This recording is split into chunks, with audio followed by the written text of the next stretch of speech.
Hello, good morning. Sitaram, બાપા સીતારામ, જય શ્રી રામ. હું છું ભાઈ કાકુબાવત. મારી ચેનલનું નામ છે બીએન કુબાવત. મારી ચેનલમાં નવા હોય તો લાઇક, શેર, સબસ્ક્રાઈબ જરૂર કરજો. તો સવારે ઉઠીને જો આપણે અથેરીમાં પણ દર્શન કરવાના હોય તો એના માટે કરાગ્રે વસતે લક્ષ્મી કર મધ્યતુ સરસ્વતી કર મૂલ્યતુ ગોવિંદા પ્રભાતે કર દર્શનમ. આ શ્લોક બોલી અને આપણે અથેરીમાં દર્શન કરી અને પછી આપણે દર્શન કરવાના છે ધરતીમાના. આપણે ધરતીમાં પણ આપણો ભાર ઉપાડે છે તો એને આપણે નમન કરીએ સવારમાં ઉઠીને કે ધરતીમાં તમે મારો ભાર ઝીલો. એના માટે ખૂબ ખૂબ આભાર. તો ચાલો, દિવસની શરૂઆત સરસ થઈ ગઈ છે અને આગળ તમને બતાવતી રહીશ હું આખો દિવસ શું કરું છું, દિનચર્યા મારી.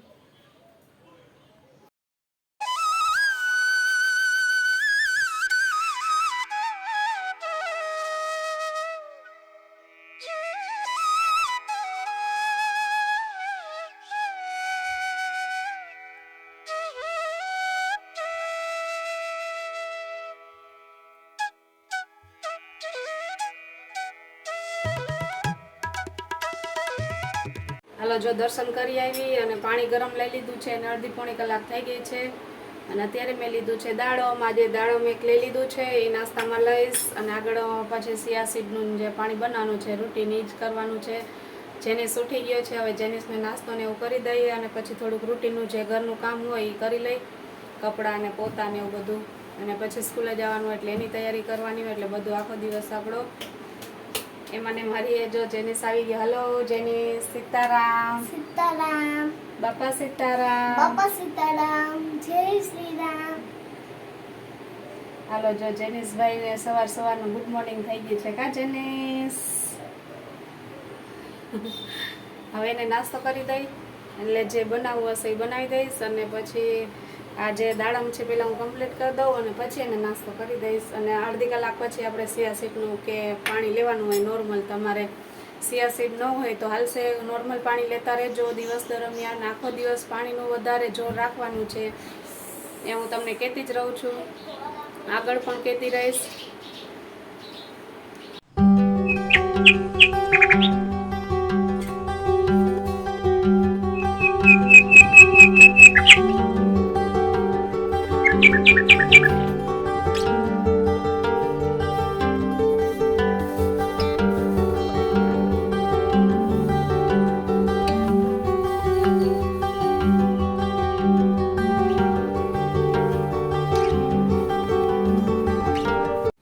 હવે આ શેનું ઝાડ છે તો ખબર નહીં, પણ જાસૂદ જેવું લાગે છે, નાનું જાસૂદ. એનો કલર કેટલો મસ્ત છે, ફૂલનો ખીલો છે ને તો બપોર પછી પાછું મુરઝાઈ જાય એટલે એક જ દિવસ આ ફૂલ રહે છે.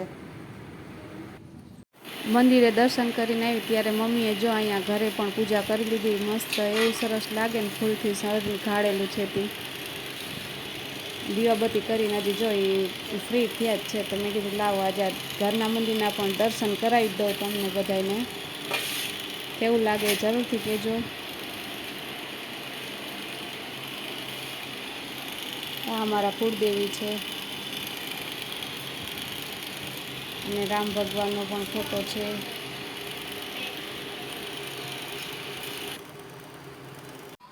હાલો, જો અત્યારે મેં લઈ લીધું છે સિયાસીડનું ડ્રિંક.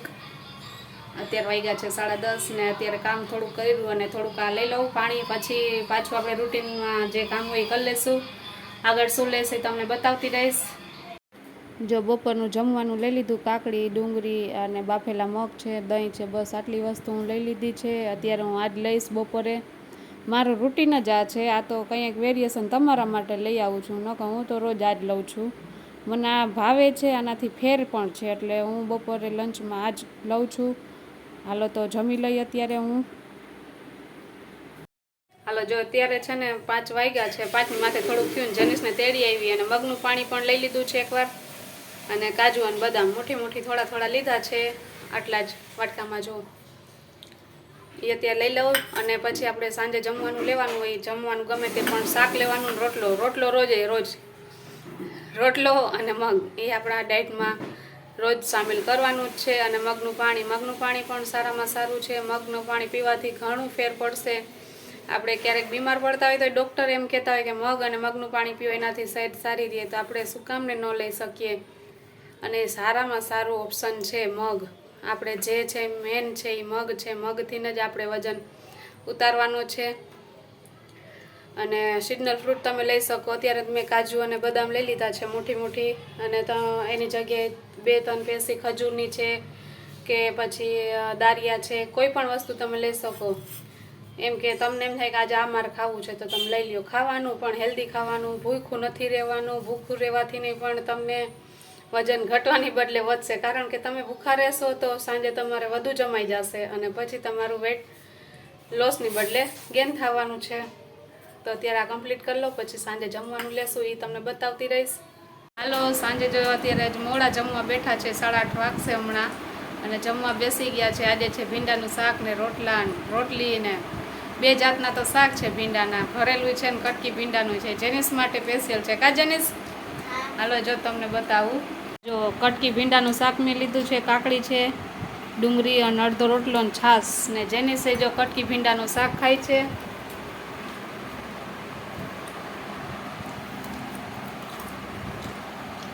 હાલો, કેવું બન્યું જેનિસ? સારું. તને બહુ ભાવે કા જેનિસ? અહીંયા નીતિન પણ બેસી ગયા છે, એ ભરેલ ભીંડાનું શાક ખાય છે. જો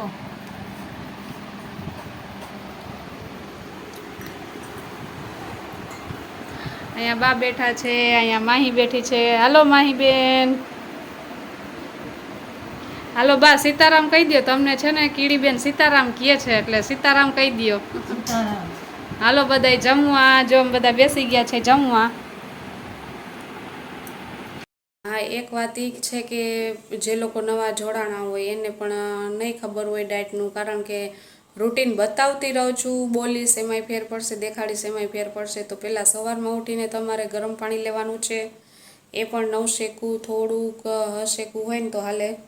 અડધો ગ્લાસ લઉં છું હું રોજ રૂટીનમાં, અને અડધી કલાક પછી હું કાંઈ પણ સિઝનલ ફ્રૂટ હોય ને તો એ લઈ લઉં છું. તેના પછી લઉં છું સિયાસીડનું પાણી, એ 10-10:30 વાગે લઈ લઉં. એ કમ્પ્લીટ કરીને પછી બપોરે લંચ લેવાનું. લંચમાં તમારે બાફેલા મગ લેવાના જ છે ફરજિયાત. બાફેલા મગ લેવાના, એ પણ થોડીક ક્વોન્ટિટી ઓછી કરવાની. મુઠ્ઠી એક તમે આમ મૂકી દો ને બાફીને, એટલે એ તમારા માટે બરોબર છે. જમવામાં એ ક્વોન્ટિટી બરોબર છે. અને એમાં મેં ભેગું સલાડ, કોઈ પણ વસ્તુ કોઈ પણ હાલે સલાડમાં. તમારે કાકડી, ડુંગળી, ટમેટું જે પણ તમારે કોબી એવી રીતના બનાવવું હોય તો તમે બનાવી શકો.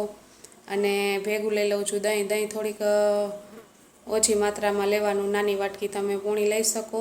એ મારું બપોરનું છે જમવાનું, એ કમ્પ્લીટ કરી લઉં. આપણે જમી લઈએ એટલે થોડું ઘણું કામ હોય તે કામ કરી લઉં. પોણી કલાક જેવું થઈ જાય એટલે પાછું મગનું પાણી જે બનાવ્યું આપણે, એ મગનું પાણી લઈને પછી જ થોડીક વાર આરામ કરું. આરામ કરીને 4-4:30 વાગે ઉઠું, પાછું પાણી લઈ લઉં. એમ કરીને પાણીનું પ્રમાણ વધુ જ રાખવાનું છે. મગનું પાણી તો આ 2 વાર હું તમને બતાવું છું, પણ નોર્મલ પાણી પણ એટલું લઉં છું. થોડી વાર 10-15 મિનિટ થાય ને એટલે હું લઈ લઉં છું. અને પછી સાંજે રોટલો ને શાક, કોઈ પણ શાક લેવાનું, પણ રસાવાળું ને ઓછા તેલમાં બનેલું હોવું જોઈએ. અને રોટલો તમે આખો લેતા હોય તો એની જગ્યાએ પોણો લઈ લેવાનો, પોણો લેતા હોય એની જગ્યાએ અડધો લઈ લેવાનો છે તમારે. એ તમારે ખાસ વાતનું ધ્યાન રાખવાનું છે. અને સાંજે તમારે 2 કલાક પછી તમે ફ્રૂટ લેવું હોય તો લઈ શકો, કારણ કે તમે જો 7 વાગે જમ્યા હોય તો 9-10 વાગે તમે સુવાનો ટાઈમ હોય ને થોડું ઘણું એવું લાગે કે તમને ભૂખ લાગી છે તો તમે ફ્રૂટ લઈ લ્યો થોડુંક, એ હાલશે. અને સુવાના ટાઈમે પછી થોડું ગરમ પાણી લઈ લેવાનું. અને રાત્રે જમો ને તે જમવા પછી તમારે દેશી ગોળની 1 ચમચી લઈ લેવાની છે, એ તમને કહેતા હું ભૂલી ગઈ છું.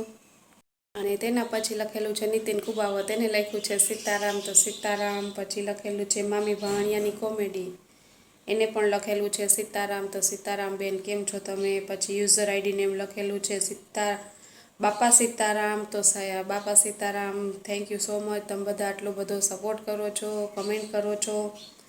અને પછી એના લખેલું છે અનિતા રોકડ, એને લખેલું છે તમે આખા દિવસમાં કેટલા લીટર પાણી પીઓ છો? તો હું આખા દિવસમાં 2.5 થી 3 લીટર પાણી પી જાઉં છું હાલની તકે. મને પાણી વધુ જ જોઈએ છે, કારણ કે અત્યારે નહીં, વેટ લોસ કરું છું એના માટે નહીં, પણ પહેલેથી જ મને પાણીનો પહેલાંથી જ છે ને વધુ પીવામાં જ મહત્ત્વ રાખ્યું છે. કારણ કે મને વધુ પાણી ભાવે છે. જમું ખરા પણ પાણી વધુ પીવું છું. જેમ બને એમ તમે ઘૂંટડે કટકે પીવાનું, એક ક્યારે નથી પીવાનું. 1 ગ્લાસ 2 ગ્લાસ એવી રીતના ક્યારે નથી પીવાનું. પહેલાં હું પીતી હતી, એટલે અત્યારે હું નથી પીતી. એટલે તમને સજેસ્ટ કરું છું કે તમે પણ પાણી પીઓ, ફૂલ પીઓ. તમે પણ કટકે પીવાનું છે, ઘૂંટડે લેવાનું છે, એ ક્યારે નથી લેવાનું. એનાથીને પણ આપણે વેટ લોસ નહીં થાય એમાંય થોડોક પ્રોબ્લેમ પડશે. તેના પછી છે ધર્મિષ્ઠા આશીષ કુબાવત, એને લખેલું છે સીતારામ. તો સીતારામ બેન કેમ છો તમે? અને એના પછી લખેલું છે કિરણબેન કુબાવત, એને લખેલું છે સીતારામ ભાભી. તો સીતારામ બેન કેમ છો તમે? સરસ મસ્ત કમેન્ટ કરો છો રોજ ને રોજ, તેના માટે થેન્ક યુ. અને આજે આ પ્રશ્નોના જવાબ અહીંયા પૂરા થાય છે. જો કોઈ પણનો પ્રશ્ન રહી જતો હોય તો કોમેન્ટ પાછો કરજો, તો એનો રિપ્લાય હું જરૂરથી આપીશ. ચાલો મિત્રો, અત્યારે હવે આપણે વિડીયોને અહીંયા એન્ડ કરીએ છીએ. મળશું એક નવા વિડીયો સાથે, અને વેટ લોસ મોટિવેશન વિશે તમને રોજ ને રોજ બતાવતી રહીશ, કહેતી રહીશ, જણાવતી રહીશ. તમને મદદ મળશે. તો અત્યાર માટે બસ આટલું જ છે. તો આવજો મિત્રો. સીતારામ, બાપા સીતારામ, જય શ્રી રામ. હું છું ભાવિકા કુબાવત. મારી ચેનલનું નામ છે BN કુબાવત. મારી ચેનલમાં નવા હોય તો લાઈક, શેર, સબસ્ક્રાઈબ જરૂર કરજો. Bye bye, good night.